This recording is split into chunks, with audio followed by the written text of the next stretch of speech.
कि फोन लगाइए और घंटी बजाइए। एक घंटी बजी फिर से नाव नोएडा को। मेंटेनेंस में उनका एक ग्रुप बैठता है, 5-6 लोग मिनिमम हमेशा रहते हैं। अगर वो मारपीट करके हमको भगा देते हैं, हमारे पास कोई सबूत नहीं है। लेकिन वहाँ पे एक गुंडे लोग बैठे हुए हैं, उसके साथ मारपीट करते हैं। मुझे प्रेशर करने की कोशिश करी, बातों से मुझे चिल्ला के दबाने की कोशिश करी। इंदु चौधरी, उसने मेरे साथ धक्का मुक्की करना शुरू कर दिया। पहली बात, आप महिला हो, मुझे आप टच भी नहीं कर सकते इस तरीके जिस तरीके से आप टच कर रहे हो। इतना मैं जरूर कर सकता हूँ कि हर महीने ये 60-70 लाख रुपया लेके जा रहे हैं सोसाइटी से बिना कुछ काम किए हुए। हाथापाई शुरू कर दी, उसने मेरे मारने की कोशिश करी और यहाँ पे उसका मेरे को थप्पड़ यहाँ पे लगा।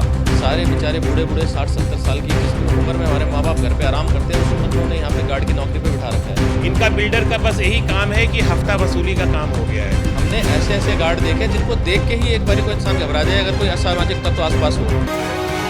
नमस्कार, मेरा नाम है अफी हिंदुस्तानी और आप देख रहे हैं नाव नोएडा। मेरा प्रोग्राम चल रहा है, आपको पता है ना कि फोन लगाइए और घंटी बजाइए। एक घंटी बजी फिर से नाव नोएडा को, और नाव नोएडा को इस बार घंटी बजी अजनारा होम से, जहां की मैं आपको वीडियो पहले भी दिखा चुका हूं, जहां की साफ सफाई और जहां के काम पर सवाल पहले भी उठ चुके हैं। इस बार घंटी बजी एक पीड़ित के द्वारा, जिसने कहा कि अजनारा होम्स का मैं रहने वाला हूं और यहां पर मेंटेनेंस के लोगों ने उनके साथ में मारपीट की, धक्का मुक्की की, बदसलूकी की और बहुत सारी चीजें, जिसकी एक कॉपी यहां के थाने में, जिसकी कंप्लेंट भी दी जा चुकी है, वो आप स्क्रीन पर अपने देख रहे होंगे। बातचीत कर लेते हैं और समझते हैं, लेकिन उससे पहले ये देखिए, ये अजनारा होम्स का आपको तमाम वो लोग मिलेंगे, क्लब हाउस है जहां पर ये लोग सुरक्षा को लेकर इकट्ठा हुए और इनका सीधा तौर पर कहना था कि मेंटेनेंस को अगर कोई हादसा होता है या फिर कोई घटना घटती है तो उसकी सीसीटीवी फुटेज इनको मुहैया करवानी चाहिए, जिसको सिरे से नकार दिया गया। और इन्हीं तमाम चीजों को लेकर ये तमाम लोग यहां पर इकट्ठा हुए। लेकिन सबसे पहले बातचीत कराने की कोशिश करूंगा मैं उनसे जिनके साथ में मारपीट हुई है, क्या कुछ रहा पूरा घटनाक्रम, ये थोड़ा सा जानने समझने की कोशिश करते हैं। क्या नाम है भैया आपका, बताइए। मेरा नाम गौरव कुमार है। गौरव जी, पहले तो मैंने ट्विटर पे देखा, एक्स पे, जो एक्स है, फिर उसके बाद में फिर मैंने उस वीडियो को देखा और उस कंप्लेंट को भी देखा। क्या हुआ आपके साथ में, मारपीट कैसे, शुरुआत से पूरी घटना बताइएगा। कल सुबह मैं 11 बजे अपने घर पहुंचा। मैं बाहर गया हुआ था, होम टाउन से बाहर था, मैं फरीदाबाद गया हुआ था 2-3 दिन के लिए रिलेटिव्स के यहाँ। कुछ मेरा काम भी था वहाँ पे, तो हम वहीं पे रुके हुए थे, विद फैमिली में गया हुआ था। कल 11 बजे जब मैं अपने घर लौटा तो मेरी लाइट कट चुकी थी। मेरे पास कोई प्रायर नोटिफिकेशन पहले भी नहीं आ रहा था, पिछले 2-3 महीनों से नहीं आ रहा। मैं इस चीज़ की पहले भी कई बार कंप्लेंट कर चुका हूँ कि मेरे पास नोटिफिकेशन नहीं आ रहा। वो टालम टूली करके वहाँ से भेज दिया जाता है कि हो जाएगा, हो जाएगा, अब हो जाएगा, अब हो जाएगा, कभी होता नहीं है। तो उसी चीज़ को लेकर उन्होंने मेरे को बोला कि ये काम हमारा नहीं है। जब मैंने उनको प्रेशर करने की कोशिश करी कि नहीं, मुझे जानकारी आज चाहिए, इसका सोल्यूशन मुझे दो, आप बार बार आप भेज देते हो, तो उन्होंने कहा कि ये काम हमारा नहीं है, हेड ऑफिस का, आप हेड ऑफिस में संपर्क करो। तो जब हेड ऑफिस का मैंने उन्होंने कहा किससे संपर्क करना है, तो वहीं पर नंबर लिखा हुआ था दिलीप जी के नाम से। तो वहाँ पे मैंने उनके नंबर पे 2 बार कॉल किया। सुबह 11 बजे का नंबर अगर मैंने डायल किया है ऑफिशियल टाइम में, अगर कोई पर्सन वहाँ पे कॉल मेरी पिक नहीं कर रहा है, अवेलेबल नहीं है, इट मीन्स ये अपना काम ठीक से नहीं कर रहे हैं। पहली प्रायोरिटी हमारा सर्विस देना इनका काम है। अगर ये कुछ और काम करे, कॉल पिक भी नहीं कर रहे, चलिए ठीक है, कॉल बैक अभी तक भी मेरे पास कोई कॉल बैक उस नंबर से नहीं आया है, या हेड ऑफिस से मेरे पास अभी तक भी कोई कॉल नहीं आया। कल से लेकर अभी तक 24 घंटे से ज़्यादा हो चुके हैं। इट मीन्स ये कितना अपने काम को लेके सीरियस है, ये हमें अभी भी दिखाई दे रहा है। दूसरी चीज़, जब मैंने वहीं पे बैठी जो अकाउंटेंट हैं जो रिचार्ज करते, मैंने उनसे रिचार्ज करने के लिए बोला और कहा कि इसका सोल्यूशन क्या है, कैसे होगा ये सोल्यूशन, मुझे आप बताओ। तो उन्होंने मेरे साथ अभद्र तरीके से बात करने की कोशिश की, मुझे डराने धमकाने की कोशिश की, जो इनका हमेशा का रवैया। क्या नाम है उनका? नाम मुझे कंफर्म नहीं है, अकाउंटेंट है वहाँ पे, रिचार्ज का काम वो करते हैं, ठीक है। उन्होंने मेरे साथ मतलब मुझे प्रेशर करने की कोशिश करी, बातों से मुझे चिल्ला के दबाने की कोशिश करी। जब उनके जवाब में मैं चिल्लाया तो इन लोगों ने क्या किया, मैं उस समय अकेला आया था, तो जब मैं अकेला गया था वहाँ पे, तो इन्होंने मेरे को धक्का मुक्की करके, वो महिला जो है इंदु चौधरी, उसने मेरे साथ धक्का मुक्की करना शुरू कर दिया। सीधा आया, आके उसने मेरे साथ कोई बातचीत कुछ करी नहीं। अरे हमारी अगर 2 लोगों की लड़ाई होगी, थर्ड पर्सन आ रहा है, उसका काम क्या होता है, बीच बचाव करना या सोल्यूशन को सुनना या समझना, समाधान देना। उन्होंने समाधान देने की कोई कोशिश नहीं करी, सीधा धक्का मुक्की करके मुझे बाहर ढकेलना शुरू कर दिया। मैंने 2 बार रोक के उसको बोला भी कि ये तरीका सही नहीं है, आप जो कर रहे हो गलत कर रहे हो। पहली बात, आप महिला हो, मुझे आप टच भी नहीं कर सकते इस तरीके जिस तरीके से आप टच कर रहे हो। अब उन्होंने मुझे धक्का मुक्की करी, मैं बाहर निकला, मैंने सीधा 112 पे कॉल किया, वाइफ को फ़ोन किया, ऊपर से फ्लैट से मैंने वाइफ को बुलाया। हम जब दोनों लोग दोबारा पहुंचे तो मुझे देखते ही उन्होंने दोबारा से सीधा हाथापाई करने की कोशिश करी। तो 1-2 लोगों ने वहाँ पे बीच बचाव करने की कोशिश करी। मैं जाके सोफे पे बैठ गया, मैंने पुलिस को कॉल किया है, मैं यहाँ पे बैठा हूँ, मुझे 112 वालों ने कमांड किया है कि आप वहाँ पे जाके घटनास्थल पे वेट करो, पुलिस आ रही है आपकी। समस्या के समाधान के लिए, क्योंकि कोई लड़ाई झगड़ा नहीं था, कोई सीरियस मैटर था नहीं, हुआ कहा सुनी हुई है, धक्का मुक्की हो गई, चलिए ठीक है, वहाँ तक भी हमने बर्दाश्त किया। लेकिन जो सोल्यूशन है मेरा, रिचार्ज तो मुझे करवाना ही, जब मुझे अंदर एंटर नहीं करने दे रहे तो मैं रिचार्ज कराने तो जाऊँगा, जब मेरे घर की लाइट कटी हुई तो दोबारा जाना तो मेरी मजबूरी है।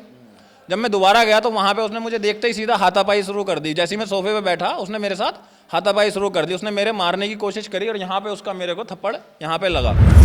जब उसका थप्पड़ मेरे को यहाँ पे लगा, फिर माहौल थोड़ा सा गर्म हुआ, हमारी जो है कहा सुनी हुई, फिर मैं वहाँ से आ गया। फिर मैंने उसके बाद कंप्लेंट करी। कंप्लेंट करने के बाद मैं यहाँ पे थाना बिसरख में जाके मैंने अपनी कंप्लेंट दी है, उसकी कॉपी आपके पास है ऑलरेडी। मेरे साथ ही नहीं, मेरी वाइफ के सामने मेरे साथ भी और मेरे वाइफ के साथ भी उन्होंने बदतमीजी करने की कोशिश की। पुलिस की तरफ से कार्रवाई हुई है कुछ अभी कार्रवाई जो कहा जा रहा है कि उनके खिलाफ केस तो रजिस्टर कर दिया गया है। आज एफआईआर मुझे मिलनी है, अभी मैं जाऊंगा एफआईआर की कॉपी लेने के लिए, मुझे बुलाया है। देखिए, ये थे गौरव जी जिनके साथ में मारपीट हुई है। अब यहाँ पर तमाम लोग बैठे हुए सोसाइटी के, जरा उनसे भी पूछ लेते हैं ये क्या मामला चल रहा है सोसाइटी में मारपीट का और इसका तमाम चीज़ों का। सोसाइटी में तो मतलब मेंटेनेंस कोई काम नहीं करता। दूसरा कि इनसे अगर बिजली कट जाती है, अगर रिचार्ज कराने जाओ तो ये कोई सही उत्तर नहीं देते। कभी भी मीटर की जो रीडिंग होती है वो पूरा देते नहीं है, पूरा ट्रांसपेरेंट नहीं है। अगर हम 3000 का रिचार्ज कराते हैं तो ऐसे 20 दिन चला, 10 दिन चला, ये कोई क्लियर नहीं है। तो मेरा तो मतलब विश्वास ही उठ गया, मेंटेनेंस जाना ही बंद कर दिया मैंने। एक बार एक सज्जन ने मेरे साथ भी ऐसे ही किया तो मैं वापस आ गया। तो ये आपके साथ भी मारपीट की गई? मारपीट नहीं की, ऊंची आवाज़ में बात करी, उन्होंने बेइज्जत कर एक तरह से मिसबिहेव किया, बेइज्जत किया एक तरह से। मैं तो जाना ही बंद कर दिया। इसके बाद से जब कभी रिचार्ज करना होता तो ऑनलाइन करते हैं, नहीं होता तो फिर उनको व्हाट्सएप कर देते हैं कि कर दो। फिर वो कई बार बिजली कटती है, इसके बाद फिर वो उनको बार बार फ़ोन करो तब जा करके वो रिचार्ज करते हैं। तो ये रोज़ का इनका काम है। मीटिंग हुई आज आपकी तमाम लोगों की, क्या किस मुद्दे को लेकर मीटिंग हुई और क्या सामने निकल के आया? कल की घटना ये हुई थी कि रेजिडेंट्स के साथ मिसबिहेव और मारपीट की घटना हुई है कल। उसके बाद कुछ रेजिडेंट जो 20-25 रेजिडेंट जो उस समय अवेलेबल थे, वो लोग सब लोग पुलिस स्टेशन गए और हम लोगों ने पुलिस स्टेशन में अपनी कंप्लेन को दर्ज कराई है। और उसी दौरान बातचीत के दौरान ये पता चला कि हमारी सोसाइटी की कोई 45 सीसीटीवी तो डेड पड़ा हुआ है और उसके अलावा जो 245 या 250 सीसीटीवी पूरी सोसाइटी में लगी हुई है उसका डीवीआर ख़राब है। अगर कोई दुर्घटना घटती है खुदा न खास्ता तो कौन हमें बचाने आएगा? आज की तारीख में यही हमारा सेफ्टी सिक्योरिटी है सीसीटीवी। अगर बच्चे को कोई अगवा करके ले जा सकता है, किसी को पता चल गया न्यूज़ में आ रहा है कि भाई अजनारा होम्स का सीसीटीवी ख़राब है, अगर उसके बाद कोई जो असामाजिक तत्व है आ करके कुछ दुर्घटना कर जाए तो आप किसके भरोसे रहेंगे? हर समय तो गार्जियन नहीं होता है। हम लोग सोसाइटी में फ्लैट इसलिए लेते हैं, इंडिपेंडेंट हाउस में इसलिए नहीं घर बना पाते हैं कि हमारी ड्यूटी इस तरह की है कि सोसाइटी में रहने से सेफ महसूस करते हैं। और जब आपका जो मेन जो आँख कान नाक है सीसीटीवी, वो अगर काम नहीं कर रहा है तो आप कैसे किसके भरोसे रहेंगे? सीसीटीवी के लिए कंप्लेन करने जाओ तो ये बोलते हैं हमारे पास काम नहीं चल रहा है जी। इनका साफ जवाब है कि आप लोटस में बात करो। लोटस में जब इनकी जो एजेंसी है उनसे बात करो तो उनके लोग कोई फ़ोन नहीं उठाते हैं। इनका बिल्डर का बस यही काम है कि हफ्ता वसूली का काम हो गया है। ये हमारे मेंटेनेंस लेते हैं, कैंप से उठाते हैं और लेकर के अपने मालिकों को दे देते हैं। जो छोटे मोटे काम है, गार्ड, सिक्योरिटी गार्ड, उनके पैसे देते हैं। लेकिन अब इतना मैं ज़रूर कह सकता हूँ कि हर महीने ये 60-70 लाख रुपया लेके जा रहे हैं सोसाइटी से बिना कुछ काम किए हुए। और हमारे कंप्लेन करने पे वो उल्टा रेजिडेंस पे नोटिस भेजते हैं कंप्लेन उठाने के लिए। जैसे लास्ट वीक आपने देखा होगा दिनकर जी को नोटिस दिया गया है। किसके लिए नोटिस दिया गया? कूड़ा नहीं उठता है, एसटीपी काम नहीं कर रहा है, पार्किंग नहीं बनी है, एक एक कंप्लेन एक एक साल तक उसको रिव्यू नहीं किया जाता है। 1 किलो सीमेंट इनके पास नहीं है, पुट्टी करने के लिए कहीं लीकेज हो तो बोलते हैं कि आप सामान खुद लेके आओ। तो हम किस बात का मेंटेनेंस 4,000 4,500 रुपया पर रेसिडेंस दे रहे हैं हमारे फ्लैट के जो हैं। और उसका हमें अगर इतना ही अगर करना होता तो हम एक टावर में, अगर एक टावर की कम से कम मान लीजिए हर महीने की कलेक्शन 11 से 12 लाख रुपये है, तो हम तो एक गार्ड को 20,000 की सैलरी रखेंगे और एक कूड़े उठाने वाले को लेंगे, वो तो हमारा काम तो लाख के अंदर बढ़िया सा हो जाएगा सोसाइटी का। तो हम क्यों लाख रुपए खर्च करें और हमारे सुविधाओं को क्यों नहीं मिल रहा है? और भी लोग हैं, जरा उनसे बातचीत कर लेते हैं, लंबा हो जाएगा। भाई साहब, मेन मुद्दा सिक्योरिटी का है, सुरक्षा का है, उसको लेकर आप क्या कहेंगे? आपने जब यहाँ पर सीसीटीवी मांग की उनसे, उनका जवाब क्या था और आगे क्या कदम है आपका? उसके लिए देखिए, मेरे साथ खुद भी एक बार वाकया हुआ था कि सोसाइटी के मेन गेट से गाड़ी घुसते हुए मेरे को एक नंबर प्लेट चेक करना था। गाड़ी एक अनऑथराइज मेरे को सर्विस लेन में ब्रश करके चली गई, मतलब आई वाज ऑलमोस्ट किल्ड। मैं जंप करके साइड में कूद गया बैरिकेड के इस तरफ, तब मैं बचा।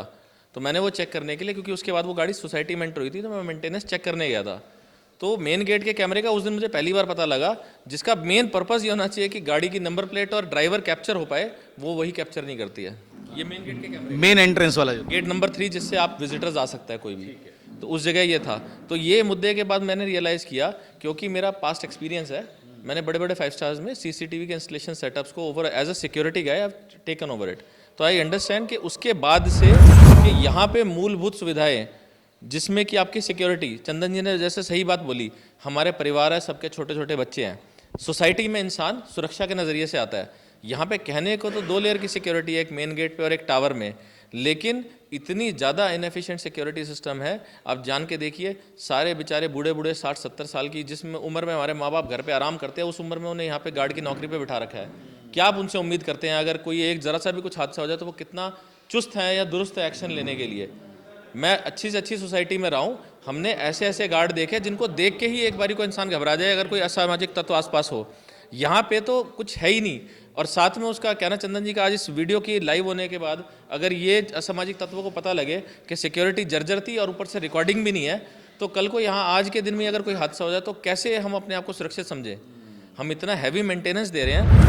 एक बेसिक, मैं तो बात ही नहीं कर रहा कि स्विमिंग पूल नहीं चल रहा है, ये सब चीज़ें तो है ही हैं कि पानी ठीक से नहीं दे रहे, कभी लाइट कट रही है, कभी लिफ्ट खराब रहती है, लिफ्ट तो आए दिन, मतलब मुझे समझ नहीं आया। यानी लग्जरी तो छोड़ दीजिए, बेसिक सुविधाएं की भी यहाँ पर कमी है। बेसिक सर, बेसिक से पहले आपका सर्वाइवल की बात कर रहा हूँ मैं। लिफ्ट की मेंटेनेंस हर चौथे दिन है। आप मुझे ये बताइए, एक सोसाइटी में 21 माले की बिल्डिंग में लिफ्ट लगी है, हर तीसरे दिन वो मेंटेनेंस में जा रही है। ऐसा क्या, या तो करने वाले में कमी है, वो ठीक से मेंटेनेंस नहीं कर रहा है, या लिफ्ट में कोई बहुत बड़ी गड़बड़ी है कि हर तीसरे दिन उसको चाहिए एक मेंटेनेंस वाला बंदा। और उसमें सबसे बड़ा डर ये लगता है, आए दिन लिफ्ट का आया है, कई बार फ्री फॉल हो गया लिफ्ट का किसी टावर में, बहुत किस्से हैं ऐसे आए दिन। तो अगर ये सब चलता रहेगा तो हमें तो लिफ्ट में भी भगवान का, बजरंगबली का नाम लेके घुसते हैं कि भाई नीचे जिंदा पहुंच जाए, अगर ऊपर से नीचे जा रहे हैं कि डायरेक्ट नीचे ना जाए। ये कुछ और लोग हैं, सबसे तो मैं बात कर नहीं सकता, लेकिन अगर आप में से कोई भी कुछ कहना चाहता है तो प्लीज आगे आ जाए। एक चाचा जी है, इनसे बात कर ले। अंकल, आपका नाम क्या, आप बोलेंगे? अच्छा, आप बता दीजिए, कुछ और बोलना चाहेंगे यहाँ पे? चलिए कोई बात नहीं, कोई और अगर बोलना चाहे, कुछ कहना चाहे तो प्लीज आ सकता है। भैया आप कुछ बोलेंगे, बता दीजिए मुझे। अगर कुछ कहना चाहते हैं, बोलना चाहते हैं आप में से कोई, तो बता दीजिए प्लीज। आप कुछ बोलेंगे भैया? हाँ जी, आ जाइए भैया, प्लीज आ जाइए। जो बोलना चाहता है आ जाइए प्लीज। बताइए क्या नाम है आपका भैया? हाँ, मेरा नाम दीपचंद गुप्ता है। और बिल्डर की जो कोलैप्स सिस्टम है वो आज 6 साल पहले से जारी है। हम लोगों ने एओ का निर्माण यहाँ पे किया था, लेकिन बिल्डर इतना प्रॉफिट मेकिंग बिजनेस में लगा हुआ है, ये हाई कोर्ट में जाकर के उसका स्टे लेकर के आया। अगर यहाँ से कमाई नहीं हो रही है तो आप हाई कोर्ट क्यों जाकर के करके चले गए और हमारे एओ पे स्टे लगा दिया? मतलब आप जो है एक्सेसिव प्रॉफिट मेकिंग कर रहे हो। हम लोगों ने जब आवाज़ इसको उठानी चाहिए तो पूरे एओ के कुछ जो एक्टिव मेंबर थे उनके ऊपर उसने शांति भंग की नोटिस भिजवा दी। फिर कोई अगर रेजिडेंट जाकर के अपनी समस्या कहता है और वो बिल्डर की कमियों को उजागर करता है, मीडिया में ले आता है, उसको आप लीगल नोटिस भिजवाते हो। हमारा रेजिडेंट जो अग्रीव्ड होकर के आपके मेंटेनेंस ऑफिस में जाता है, अगर कोई अपनी समस्या बताता है उस पर आपको संवेदनशील होना चाहिए कि उसकी समस्या क्या समाधान करें। लेकिन वहाँ पे गुंडे लोग बैठे हुए हैं, उसके साथ मारपीट करते हैं, उसको ढकेल करके भगाया जाता है मेंटेनेंस ऑफिस से। सबसे कमाल की बात है कि जो हमारी सिक्योरिटी कंप्रोमाइज हो रही है पूरे एंटायर कॉम्प्लेक्स में, not even a single CCTV camera is working. जितने भी डीवीआर हैं वो सब डिसफंक्शनल हैं, वो काम नहीं कर रहे हैं।